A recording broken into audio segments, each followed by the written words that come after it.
What's the hot water for? Is just to make coffee out there? Or? Yeah, to make tea, coffee, or sometimes people pour it into their wetsuits to warm them up after they get out from a really cold dive.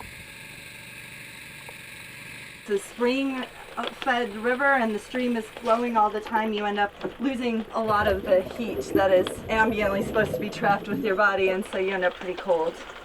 This trailer is the temporary home of 4 archaeology students and faculty from Texas A&M University, the guys. Jessie sleeps outside in a tent. Hot water in hand, she returns to the site of their dig on the Wacissa River.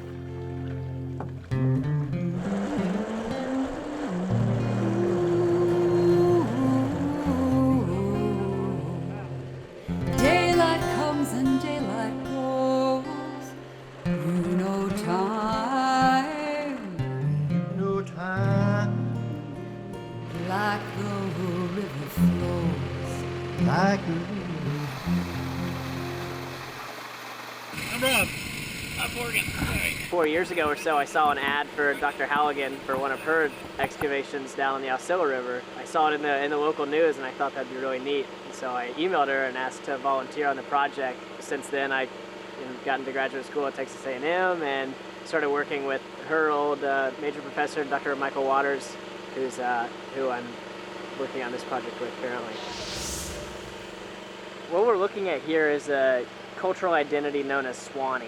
It's really common here in the state of Florida and in the greater southeast. It's presumed to be between 13,000 and 12,000 years ago, following the last ice age. As people moved in here, they were adjusting to this rapid climate change. I know we're not allowed to use that word. You may have to edit that out now. Florida's coastline expanded and contracted many times over millions of years. As the ice ages ended, the coast retreated over 70 miles to its current location. During this time, the flora and fauna of our area began to change, with many large mammal species going extinct. So we think it dates between 13,000 and 12,000 years ago, but we're really not sure, and that's one of the major reasons we're here, is to figure out approximately how old Suwannee is.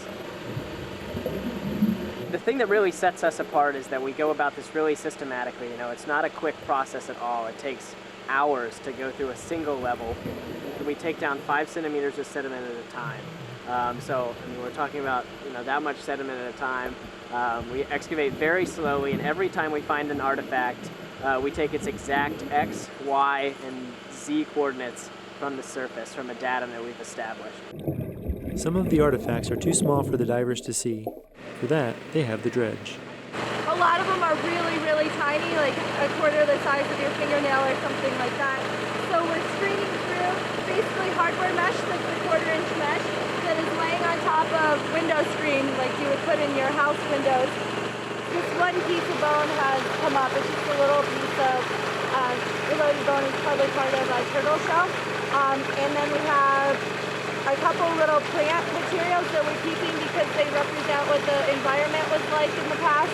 And that's pretty much it. When they come up, they'll probably have a whole bunch of little tiny artifacts from making stone tools. We call them flakes. And then we'll probably have maybe some bigger ones as well. And did you say you had markings on the skull? It looked like it was... Of the alligator, no. Okay. A month after the dig ends, Morgan brings some of his finds to the Florida Geological Survey. There, they are looked over by other researchers, including the discoverers of this site and the archaeologist who first excavated it. My brother and I would periodically swim past the site, and every time we'd go past it, something new would be laying exposed. So through a length of time and finding a various number of things, even some things that fit back together, we finally recognized that it was probably eroding out of the bank. And knowing the kinds of things that were coming out, these Paleo-Indian implements, we knew it was an incredibly rare and probably old site. Back in '99, we did sort of salvage archaeology work. The site was eroding. We had to discriminate from things that had already been eroded out of context versus those things that were found in place. But this is excellent. He's gone back there, and everything here is from in situ, which is an archaeologist's dream, to do that and be able to piece back what you can of the site. Well, that points to what we call a Suwannee base, and that associates it with what we think is Paleo-Indian and what we thought this site was. So finding it in situ, in place in this site, meant that the site is what belongs to the time period we believed it to be.